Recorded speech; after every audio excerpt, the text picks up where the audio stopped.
ẹ̀rọ ìbìnrin gan gbà mí ó ní bóyá máa ń sound létí mi. Officer Blessing, ṣé gbogbo nǹkan tẹ̀lé ń sọ nípa Officer Rebecca yìí ṣé bó ṣe rí nìyẹn ṣá? Yes. Officer Rebecca kò jọra wọn because Officer Rebecca tèmi mọ̀ anytime tá a bá lọ sí checkpoint tá a bá tètè pass mọ́tò kó yá mọ́tò ó yẹ move Officer Rebecca ẹ̀ máa dá mọ́tò yẹn dúró ó dẹ̀ máa rí exhibit inú mọ́tò yẹn tó bá ṣàṣẹ. So bẹ́ẹ̀ ṣe wá ń sọ ọ́ sí wọ́n yé mi lẹ́nu pé obìnrin pẹ̀lú wà wèrè lọ́wọ́ yìí ṣá ẹ̀yin obìnrin tún ti bẹ̀rẹ̀ ọ̀tẹ̀ ẹ̀ tún ti bẹ̀rẹ̀ ṣe ẹ̀ ní issue ẹ̀yin àti Officer Rebecca ṣe ní issue. I know what I'm saying. Officer Rebecca ó ń fẹ́ wọ́.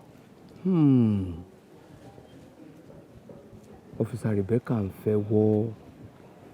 Okay. Mo ti gbọ́ yín èmi náà máa try máa ṣe àwọn findings kọ̀ọ̀kan so tó bá dẹ̀ rí bẹ́ẹ̀ náà àmọ́ nǹkan tá a máa ṣe sí ṣẹ́gbọ́n.